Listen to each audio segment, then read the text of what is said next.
Well, good morning, Love of Christ Church. How are you this morning? I want to begin by welcoming everybody who's watching online. And I was reminded 3 times this week that there are those who can't be with us in person.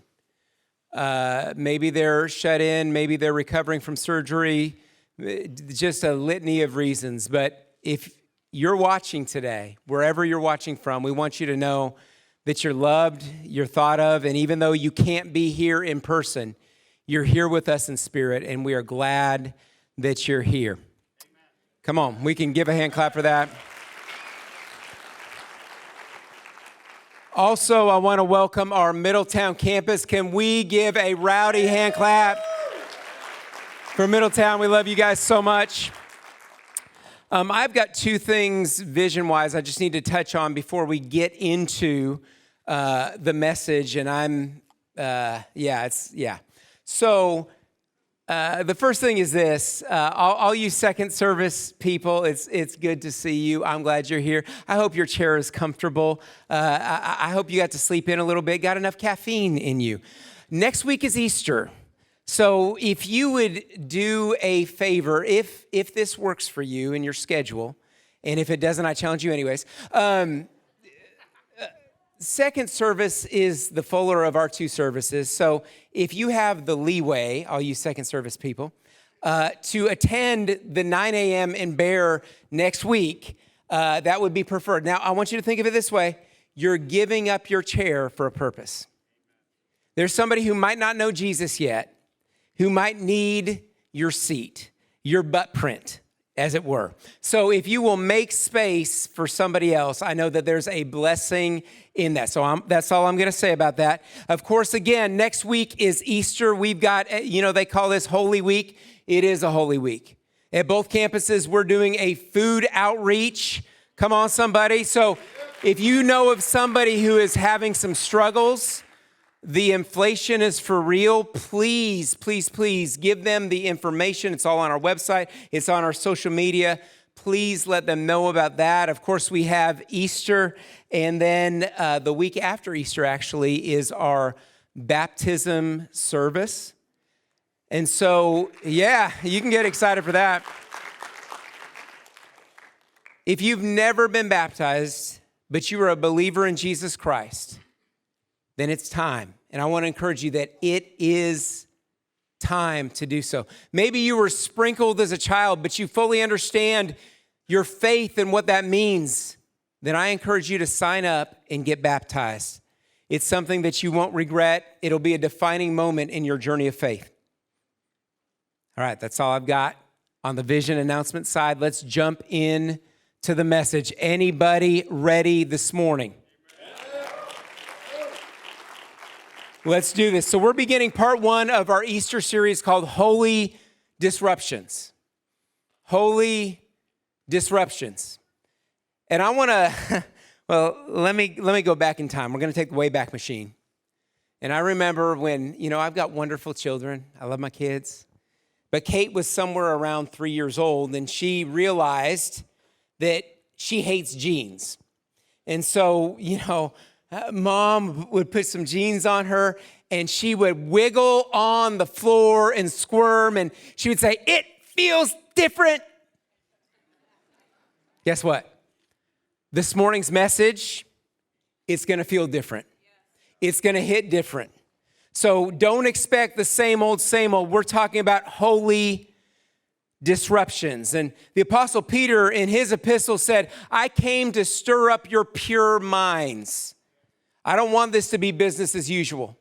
I don't want this to be comfortable. I don't want it to be what you expect. I came to stir up your pure mind and maybe even step on your toes a little bit.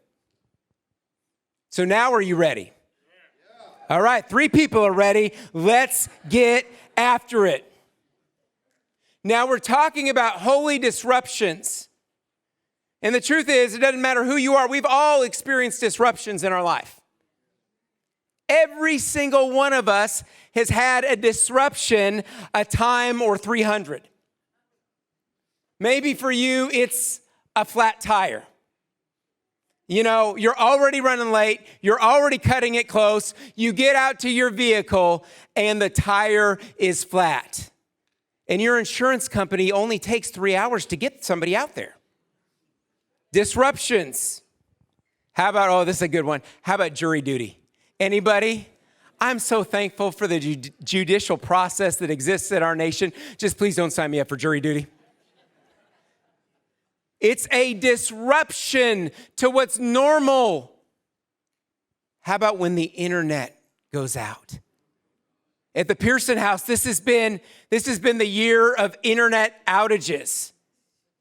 And we're like, it's okay, it's gonna be fine. And we're like, hey, Alexa. And Alexa won't talk back. Disruptions. And they can be simple disruptions, but then there's serious disruptions. Maybe it's a sickness that's left you hospitalized. Maybe it's caretaking for a loved one that can't take care of themselves. Maybe it's going through a bankruptcy or something else traumatic. We have all experienced disruptions in our lives. None of us are exempt from disruptions. I remember one time I was flying out of Wichita, Kansas. I was gonna have a layover in Houston and catch a flight to Baton Rouge. We got this. Well, if you've ever been to Kansas before, there's a reason they say the wind comes sweeping down the plains. The wind was like turning over semis. So I'm like, maybe we shouldn't jump in this plane and try to take off and defy gravity. Well, delayed. The wind was causing a disruption. We're delayed. Finally, there's enough of a gap. It dropped down to maybe like 55 miles an hour instead of 75 miles an hour. And we were able to take off, get in the air. We land in Houston. And I decided that I was going to put on some Air Force Ones and I was going to show off my sprinting skills. The NFL Combine was interested after I went across Houston Bush Airport. Okay, that's a little bit far-fetched. That's not the truth. I'm fast. I'm not near that fast. But I'm running. I'm sweating. Big old airport. I get to my gate. I see Baton Rouge over the door, and I made it only to realize the door is shut. When the plane door shuts, that thing don't reopen until it got where it's going. You know what I'm saying? I ended up having to stay the night in Houston, Texas. What happened? It was a disruption to my schedule. And we've all experienced disruptions in life. A disruption means a break or an interruption in the normal course. A break or an interruption in the continuation of activity or the process. We've all lived through disruptions before, haven't we? You can probably think of a couple in your mind. Now, have you ever met a human being who is a disruption? Do not make eye contact with anybody in your periphery right now. I just need you to look forward. Middletown, look forward. Just focus forward. I don't want to get anybody in trouble. No couch sleeping on my watch. But have you ever met a person who is a disruption? You know how you know that they're a disruptive individual? You say things like, oh yeah, so-and-so, they're a lightning rod. Or, oh yeah, I know them, they're a battle axe. Or, she came in like a wrecking ball. Right? These are terms that we give people because they have a propensity to disrupt things in our lives, disrupt situations, disrupt conversations. But I want to think a little bit differently. People who aren't even Christians know who Jesus is. Some think he's a historical figure, some a religious icon. To others, he's just nothing more than a swear word. But I want us to see Jesus differently today, and I want us to look at him through the lens and the perspective of a disruption. Who, Jesus? put down your stone. Before you throw a stone at me for blasphemy or heresy, I want you to think about this. I want us to investigate the life of Jesus, the ministry of Jesus, because I believe that Jesus was a disruptor by nature. I want you to think about this. He shows up on the scene. You've got this religion, this Jewish Judaism, this religion, and he turned the religion upside down. He always was messing with the Pharisees. He was exposing their hypocrisy. Think about, let's think about nice, sweet Jesus. No, let's think about disruptive Jesus. Goes to the Pharisees and says, you guys make one convert and then you turn them into twice the son of hell as you are. That's not the picture I have in my living room with, ultra white Jesus with blonde flowing hair, Fabio looking Jesus. No, this is disruptor Jesus. This is shake things up Jesus. This is mess with the Pharisees and the religious institution Jesus. He calls them whitewashed walls. You know what that means? It's like saying, oh, you guys are like a mausoleum. You ever seen a mausoleum before? It's real nice. It's got like granite on the outside, but it's full of dead bones. And he said, you think you know what you're talking about when it comes to religion. You look great on the outside, but you're dead on the inside. Jesus, the disruptor, he said, you'll choke over a gnat, but you'll swallow a camel. He was always on the case of the Pharisees, and he comes in and he brings in this thing called grace in a dispensation that had never been seen before. He disrupted religion. Then he began to disrupt cultural norms. He would sit with sinners and prostitutes, the destitute and the outcast, the marginalized, and yet, because he knew who he was and he knew his assignment, he was never intimidated by who he sat around. He wasn't afraid that he would get sinner cooties. He knew that he was the light, and if they got around him, they were going to see the light. So he disrupted the cultural norms. He did things that shouldn't have been done according to the traditions. Here's the problem. Some traditions are man-made and are meant to be broken. And Jesus is a disruptor of even man-made traditions. He disrupted racial biases. Think about this for a second. Think about this. Remember, Jesus tells the story about the Good Samaritan. And we hear that story and we're like, oh, that's a really nice story. Man, what a great story for Jesus to preach. That's so wonderful. No, you don't understand. Jews hated Samaritans. Samaritans were considered half-bloods. They were half Jewish, half Assyrian, and so they were hated by the Jews. So for Jesus to say there was such a thing as a good Samaritan, that would have been offensive. That would have been countercultural. That would have been a disruption. And yet, of the greatest disruptions that Jesus did, it was disrupting the lives of people, the stories of people, people who were just living their lives and writing their own narrative. And then Jesus shows up on the scene, and once he shows up, they're just not the same. Jesus changes everything. Now, many of Jesus' disruptions were positive. Think about Jesus showing up at this wedding in Cana of Galilee. The wine runs out.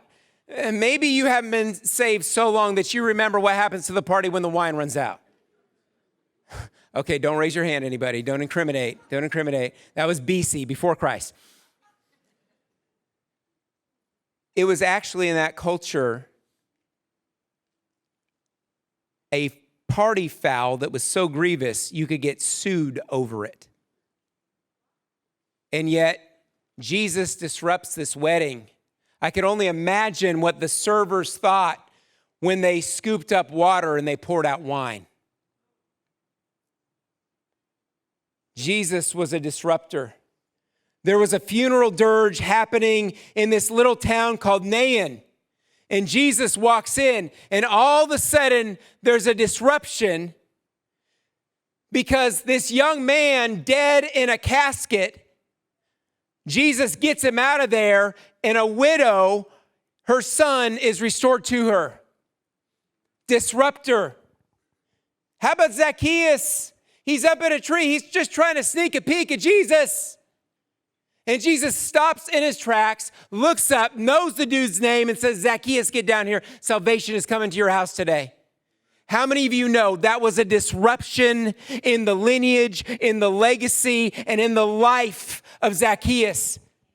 How about the woman at the well? Here she is. She's just trying to get some water. She's just trying to fill up some water, runs into Jesus. And he says, why don't you go and tell your husband? And she's like, well, you know, I'm not currently married. There's no ring on it. And he says, that's right. You've had 5 husbands, and the dude you're shacked up with isn't your husband. And she says, sir, I perceive that you are a prophet. We would all say the same. Have you been tampering in my mailbox, sir? Jesus changes the trajectory of people's lives when he disturbs them. Jesus is a disruption. But his disruptions were many times positive. His disruptions changed lives and changed eternities. But Jesus also caused a ruckus and a disruption when he died, especially for those who were counting on him. I want you to imagine the shock. Pretend today that you're one of the 12. You're one of Jesus' inner circle. You're a disciple. You've literally seen miracles that have defied all logic. You've watched him silence storms with a syllable. You've watched him call a man who is dead for 4 days out of a grave.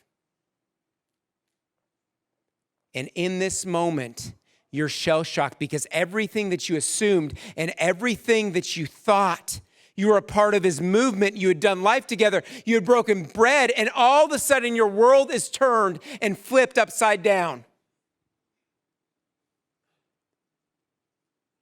I thought he was going to build his kingdom.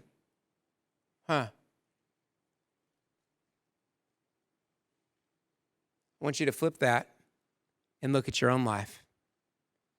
Maybe you're a disciple and you're thinking, I thought Jesus was going to blank, and he didn't blank for me. I thought he was going to come through when I really needed him. He said he would do this for me. How is this happening? How did we get here? Have you ever asked that question before? How did we get here? I'm talking about the disciples 2,000 years ago, but I'm talking about disciples in this room. Because the same feelings, the same emotions, the same things that they were going through because they were disrupted by Jesus. They were disrupted by his death. They were disrupted by the cross. They were disrupted because Jesus didn't live up to their expectations. Has life and circumstances caused you to ask similar questions?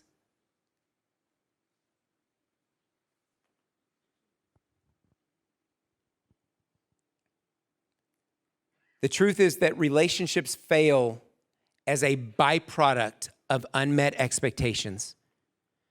That applies to your marriage. That applies in the corporate world.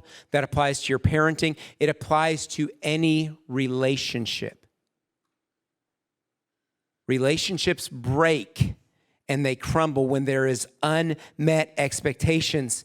Now, for some, your theology, your denominational background will not allow you to ask this question, even if you've thought it before. For some, this is too dangerous of a question to ask, but I promise you, this is the question that Peter, James, and John were all asking. What do we do when Jesus lets you down? Pastor, you're on thin ice. How can you ask that question? Because I see the disciples and I see their struggle as Jesus goes to the cross and is crucified, and they put him in a tomb. For Mary and Peter and the disciples and his followers, they were disappointed in Jesus when he went and died on them. Mary questioning, no, I know that I saw the angel. I know that I had never been with a man. And I know what he promised, and I know what he said. And how is this happening? She's just disappointed in Jesus. She was disappointed when he died on her. They trusted him, put their hope in him, had given everything to follow him. Remember Peter? Here's how I see it playing out in my mind. Peter's like whining, right? Jesus, we've given up everything to follow you. And Jesus says, in this life will be restored mothers and sisters and brothers, and in the world to come.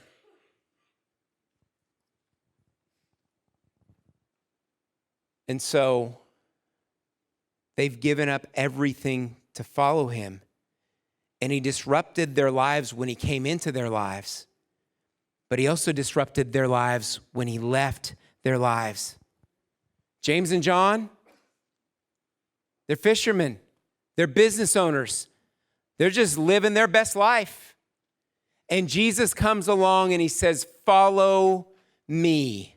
And they literally dropped their nets to follow Jesus. That was a net dropping vision. That was a net dropping purpose. And they left everything to follow him. And they were disappointed with Jesus. And here's the thing, church, it's not a sin to feel disappointed. It's not a sin to question. If we think God is invincible, and if we think God is so big that he can create the universe with merely a word, why is it that we think if we ask a hard question, God is going to crumble?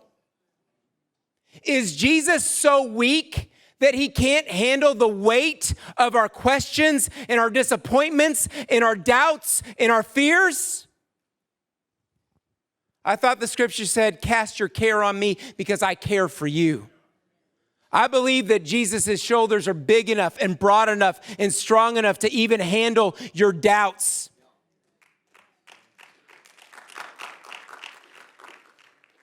You go into the Old Testament and you find Jacob, who's later called Israel.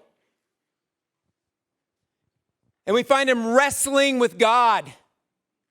But here's the thing, if you find yourself wrestling with God, just don't let go. Jacob would not let go. He held on for dear life. And if you're wrestling with God on the why, if you're wrestling with God in the circumstance, can I tell you, keep wrestling and just hold on. Just don't let go. Just stay close. Just stay tight.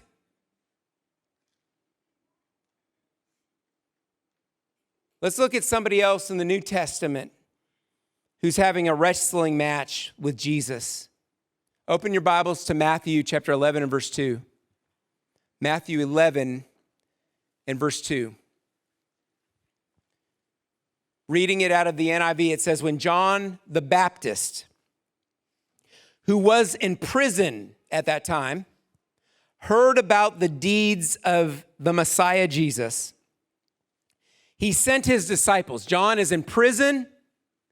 He's made some political enemies because he was a wrecking ball and a lightning rod. And he's sitting in this prison, and he tells his disciples, I want you to go find Jesus, and I want you to ask him this. Are you the one who is to come, or should we expect someone else? Jesus replies, and he says, go back and report to John what you hear and what you see. The blind receive sight. The lame, they walk. Those who have leprosy are cleansed. The deaf hear. The dead are raised. And the good news is proclaimed to the poor. There's all the evidence that's needed to support that Jesus is the Messiah. And yet, Jesus throws one more thing in there. He said, blessed is anyone who does not stumble on account of me. How did we get here? Why? How is John even asking this question? Because in the book of John, chapter 1 and verse 29, it says, on the next day, John the Baptist saw Jesus coming towards him and said, look, the Lamb of God who takes away the sin of the world. This is crazy. How did John the Baptist go from knowing Jesus, not just knowing him as the Messiah, not just knowing him as the Lamb who takes away sin? Nobody else could take away sin. He had to be the Messiah. They're cousins, for crying out loud. They know each other. How did he go from that declaration in John 1 and 29 to, are you really the one? Where did that doubt come in? Why did that happen? Here's what I believe. Pain, disappointment, failure, and hopelessness will always try to replace your faith with doubt. And that's true here. I believe this is where John is at. His story isn't playing out the way he thought it should. God, I've done what's right. And here I am in prison being wronged. God, what's happening? Remember that little thing that Jesus said at the very end? He said, blessed are those who don't stumble. So blessed are those who don't stumble. Another translation says, get offended. Don't raise your hand, but you ever been offended at somebody? Imagine being offended with Jesus. He says there's a blessing for those who don't stumble because of me or get offended because of me. Jesus literally said that he would be a stumbling block.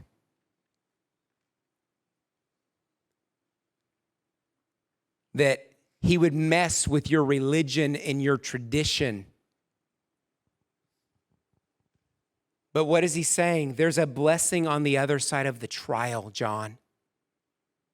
You know deep down that I'm the Messiah. But I want to remind you that even in this circumstance and even in this pain and even in this disappointment, I'm still God. And even though you're in a trial, stay true, keep trusting, because there's a blessing on the other end. Proverbs 13 and 12 says, hope deferred. When you lose hope, hope deferred makes the heart sick. But a dream fulfilled is a tree of life. What do you do when your dream dies? Here you have the disciples, and James and John, they're asking Jesus, when you come into your kingdom, can we sit on the right and the left? We want to be closest to you. And now the kingdom that they thought they were going to inherit looks like it's no more. What do you do when a dream dies? Can I just tell you that God, in his infinite ability, in his wisdom, can resurrect dreams. They don't have to look like what you thought they would look like, because God has this ability to one-up you. Every time in my life I thought it was going to look like exactly what I thought it was going to look like, God laughed from heaven because he had another plan. And he says, now that you've got it figured out and now that you've got it wrong, it's time for me to do some work, because I'm going to show you just how big, just how great, and just how glorious I am. This disruption throws Peter off of his equilibrium. He doesn't know what to do after Jesus. He doesn't know what to do when he ends up denying Jesus 3 times, and he knows that Jesus knows what he did.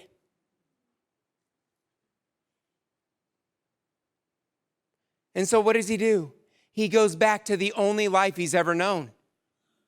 In John chapter 21, Jesus finds Peter fishing, because that was his life. That's all he knew before Jesus. And you know what I've seen happen? The enemy hammers on a new believer and hammers on him and hammers on him and hammers on him. And finally, they lose faith and they lose hope and they give up. And they turn back to the only life that they ever knew. With decades of pastoral ministry, I've seen this happen again and again. And it's simply what was promised in Luke chapter 4 and Matthew chapter 4 in the parable of the sower.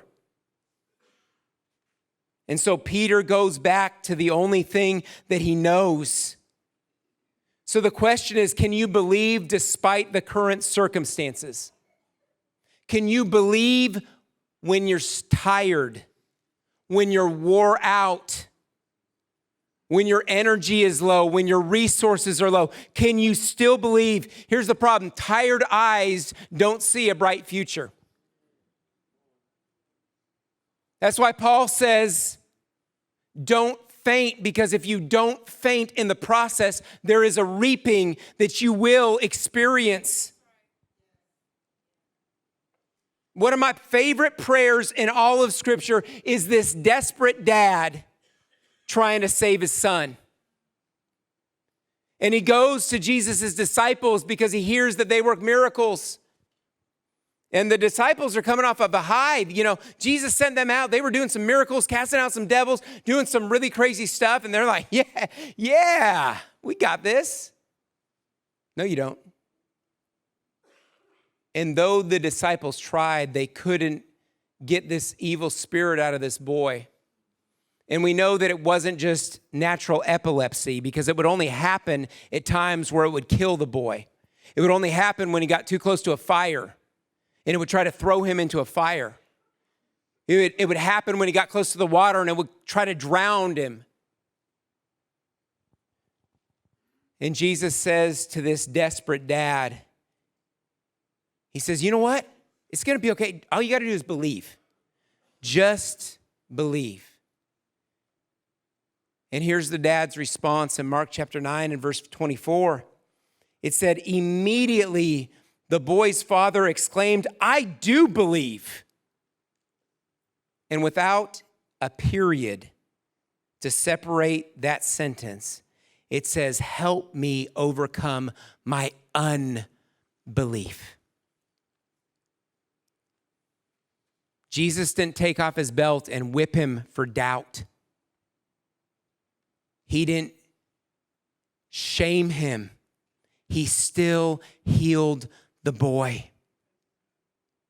And I think that's one of the most authentic prayers in all of Scripture. God, I believe you. I believe your word. I believe your promises. I believe that you're good. But God, because of my history, God, because of my trauma, God, because of my past, God, because of my programming, I'm struggling to believe in this moment. I believe you, but I'm struggling.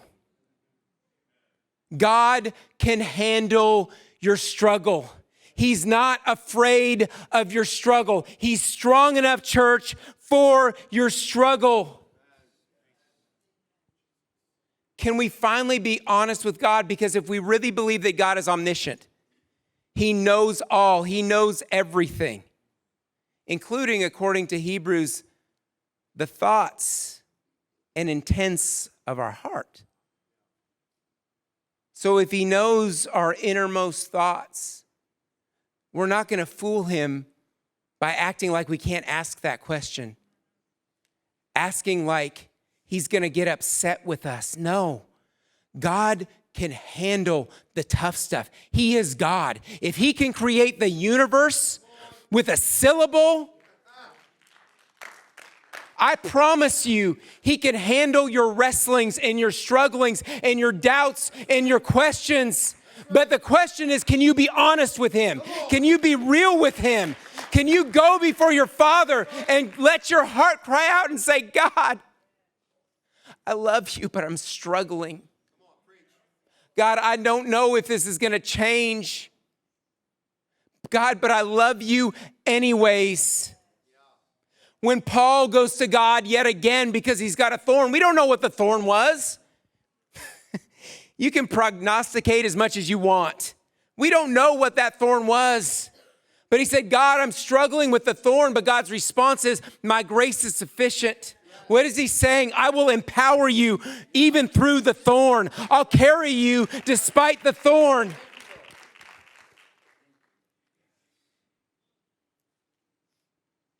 Can you go to God in your struggle? God, I know you're good, but this doesn't feel good. Can I trust you when I can't see it or when it doesn't make sense? Can I trust you when 1 + 1 is not equaling 2? God, I'm praying, I'm doing what I know to do, but it feels like you're a million miles away. What am I doing right now? What I'm doing is I'm getting out the spiritual jackhammer and I'm hitting away at the hardness around your heart. I'm trying to let you know that God can break through.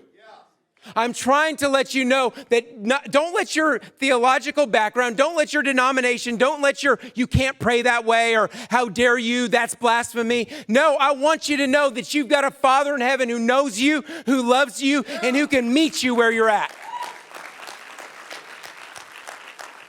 God can handle the tough stuff. But then there's another question that's lingering.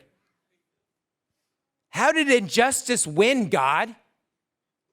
How did evil win? Because in that moment, it looked like evil won with Jesus. And maybe you feel like injustice and evil has won in your life.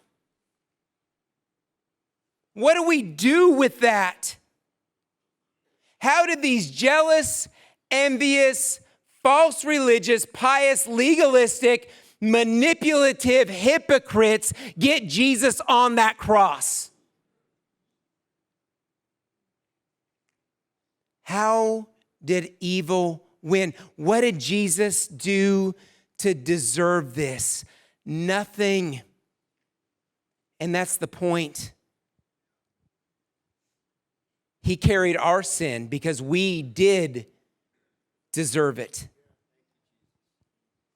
And I think the deeper question is, how did evil win? This is not a Disney ending. I think sometimes we're really used to Disney endings where good always wins and the bad guy never does. No. Sometimes evil wins. Sometimes the prince of the power of the air, it would look like he wins. And here it looks like not a fairy tale ending. Jesus breathes his last on the cross. But here's the deal. The Pharisees were merely pawns in a conflict that supersedes time. Before the clock ever began to tick, Satan, Lucifer, the worship leader of heaven, was thrown out of heaven. Jesus said, I saw him thrown down like lightning.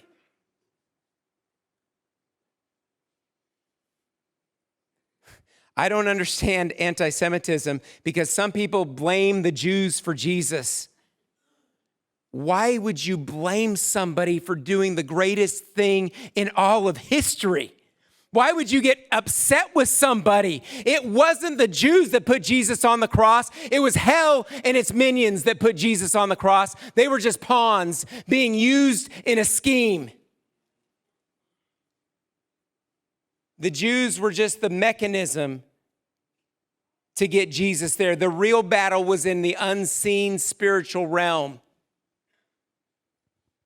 The real battle is when Satan and his minions thought that they pulled off the greatest heist in all of human history. They thought that they killed God's only son. Remember, Lucifer was the worship leader in heaven. He knows that God only has one son. And they just watched him die. So it would seem as if injustice won. It would seem as if evil won. It would seem as if this is not fair, it's not right. How could this happen? In fact, Matthew and Mark's gospel account of the last words of Jesus were, my God, why have you forsaken me? Maybe you've wrestled with the why. It's not just that Jesus dies, it's how he dies. This was not a buzzer beater death, okay? This was not March Madness. You know, Satan shoots a 3 and drops it with 0.2 seconds left. This is not that. This was the greatest form of a humiliation death you could give someone in that culture, in that time. There was no greater suffering and death that you could do to somebody than the cross. The cross and his death was actually the ultimate disruption. It was the greatest disruption of all time. And the truth is that the cross made the ground shake, but it also shook and reverberated in people's lives.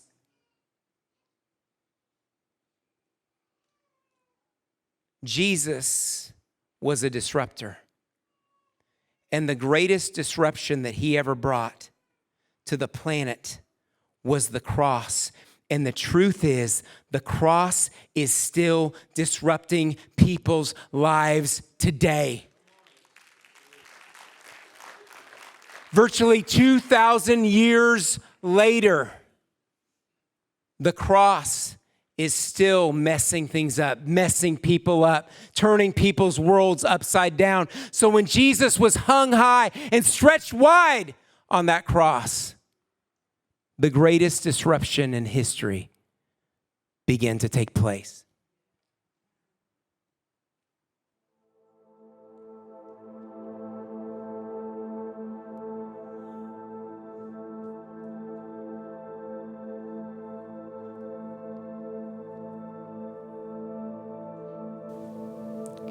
Lord, I still remember when the angel came to me. He said, my son will be great and will be called the Son of the Most High, that the Lord God would give him the throne of his father David. My son, the angel said, would reign over the house of Jacob forever, and his kingdom will have no end. His kingdom? What kingdom? No end? I see no crown, no throne. Instead, I had to watch as my son, my hope, dangling from a cross, gasping for breath, treated like a criminal. How is that anything but an end?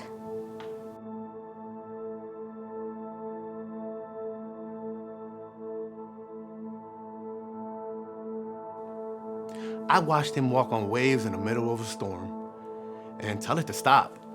I saw him use a boy's lunch and feed thousands. For goodness sakes, I heard him call a dead man out of the grave and Lazarus came back to life. Couldn't he stop this? Why didn't he? Why didn't he stop it all? Couldn't the man who did all that not stop this from happening? Why didn't he call on heaven or call down the angels to protect him? Why? Why? Why, God? Why? What do I do now?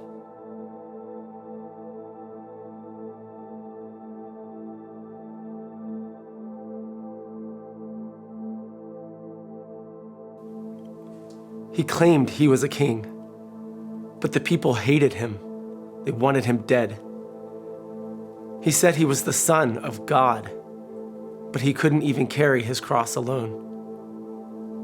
When I pierced his side with my spear, he bled just like any other man. But this wasn't any other man. Then, he screamed something out in agony and took his last gasp of breath. All of a sudden, the sky grew dark and the earth shook beneath my feet. My eyes have been opened. I've assisted in many crucifixions, but never one like this. This was no mere man. What have we done? What have I done?